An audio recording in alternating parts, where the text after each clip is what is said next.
2023 has been a year of farming sims. In fact, so many have released that I've struggled to keep up with all of them.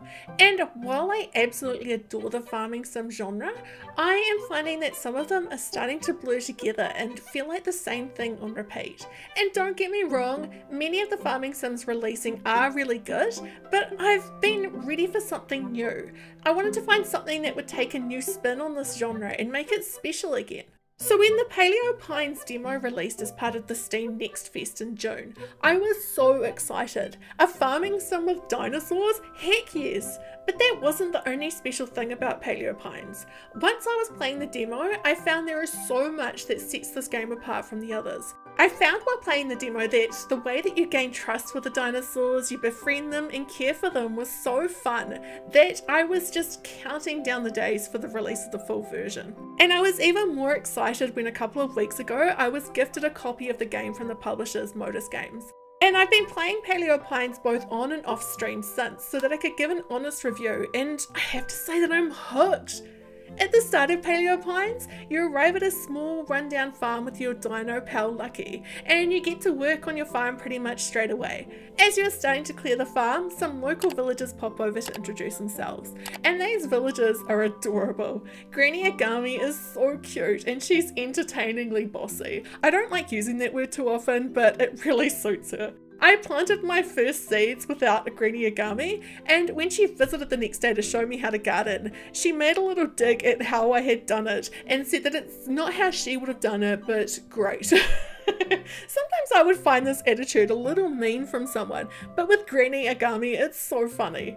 As the game progresses, you encounter and attempt to befriend more dinosaurs so they will come and live on your farm. And this is where the first example of the uniqueness of this game comes in. To befriend and communicate with the dinosaurs, you have a special flute that you play tunes on. Each type of dinosaur has its own unique call, and while I sometimes found it a little challenging to remember the pattern for these calls so that I could try and play them on the flute, it does get easier, and it's such a fun way to gain their trust and communicate with them once they've moved in. And once the dinosaurs are on your farm, they each have special skills to help you with your daily tasks. The first dinosaur I managed to move onto my farm was a Gallimimus, who I named Steve. Steve is super handy as he replaces the need for a watering can, saving time but also opening up an extra space in your pocket. It's also super cute just watching him water the crops for you. Next up, I befriended Byron the Styracosaurus. But sadly, I did not gain enough trust from Brian once he moved in, so he left the farm within a few days. But that's okay. Better Brian moved in next, and has stayed since, and he is leveling up pretty quickly. The Styracosaurus dinosaurs make a great rock smasher, and they till soil for your farm too. I did find using the Styracosaurus for tilling a little harder to reach properly. Maybe it was just me, but it was a little hard, so I'm still doing it manually. Making sure your dinosaurs are happy and leveling up can be a little bit of a balancing act as each species is unique, but I'm really enjoying learning more about all of these different species and what they love or hate and what makes them happy. As the game progresses, you explore more of the valley, completing quests for local townspeople and continuing to set up your farm. Eventually, you gain access to more biomes, each with their own unique range of dinosaur species, plus special crops, fruit and other things to forage and places to explore within these biomes. You have a journal that you slowly fill up with information about all the things you find, and you learn so much while you're just exploring. And as the dinosaurs you befriend are from such unique biomes like the desert, valley or dapplewood forest, they each need special things in their pens on your farm. There are the dream stones, which each dinosaur needs in a pen so they can sleep, but there are also special items that Marlo can craft for you to change the biome of the specific pens. Another thing that I found quite different about Paleo Pines compared to other farming sims is that while you do design your farm and your farmhouse exterior does upgrade over time, you can customize it, you don't actually go inside your farmhouse within the game. Sure, your character goes inside to sleep, but you don't actually see the inside of your farmhouse. I thought initially that I wouldn't like this, but I do like that it causes me to focus on other things in the game rather than spending ages making the interior look pretty. And I have to admit that in some other farming sims, Coral Island's a great example, my house interior is actually pretty basic looking in those games because I'm having so much fun doing stuff out and about, not within the farmhouse. I am really enjoying that Paleo Pines is designed in a way that I feel like I can go at my own pace within the game. There's no rush to do things straight away or strict deadlines to meet or a super strict story to stick to, so I can go as fast or slowly as I want and focus on the things I want to do. It's really cool that they've made it in a way that there isn't one strict way to play the game. I've been taking my time with things within Paleo Pines, and I love that it doesn't mean that I'm missing out because I'm taking the slower pace. The main town plaza has a lot of little fun things going on. There are vendors who show up daily or weekly, and there are mini quests on a notice board, and the wider valley itself has so much space to explore. There are seasonal events too, like the market where you donate food items for the dinosaurs, getting tickets in return to buy unique things from call-in.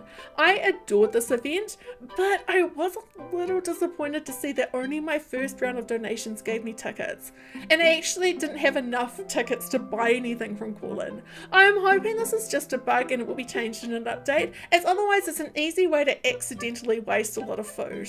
Speaking of bugs and glitches, Paleo Pines does run overall pretty smoothly. I've personally found that quite a few games have been releasing in recent years with glitches, bugs, and a lot of issues, and in comparison, Paleo Pines runs near perfectly for me. I played on PC, and as I progressed further into the game, I did find there were a few small bugs and glitches, but these were minor and they were rare to come by, and it seems that a lot of them will be fixed in a day one patch update. The Paleo Pines team are also super proactive with this sort of thing, and they're encouraging people to report any bugs or glitches in the Discord server so that they can get onto them and fixing them ASAP. I honestly appreciate so much that a game is releasing with so few issues. I'm also really impressed with how big the game seems to be in terms of gameplay. The initial area that you can explore is a decent size, but I was so surprised with how huge the other biomes I've unlocked are. Even though I've already been playing for a couple of weeks, I feel like I've only just scratched the surface of Paleo Pines, and I don't see myself running out of things to do for a long time yet. One thing that I did find with such large areas is that I did get lost frequently, and I would think that I was going in one direction when I was actually going in the complete opposite direction. And while the maps are helpful, I do wish that there was some sort of compass or a mini map on screen so I knew which direction I was going in at all times, as I think this would help stop me getting lost as much. The art style for Paleo Pines is colourful, consistent, and really adorable. The dinosaurs themselves look and sound so cute, but I also love the wider scenery within the game. The colours chosen for Paleo Pines are bright but not overly bright, and the sunsets are distractingly pretty. Overall, I am really loving Paleo Pines, and it's even better than I hoped it would be from what I saw in the demo. It lives up to my expectations, and while not perfect, it's close enough to perfect and so special that I absolutely recommend it if you're someone who's been looking for something new and unique in the farming sim and cozy gaming genres. Paleo Pines is out now on PC, Nintendo Switch, PlayStation and Xbox. It's $29.99 on most platforms in the US, and here in New Zealand it varies between $40 to $50 for the digital version, depending on the platform. The physical version for Switch is a whopping $79 here, which in comparison to the digital version is a lot, but honestly it's actually closer to what I thought this game might be priced at. Will you be playing Paleo Pines? What platform will you be playing on?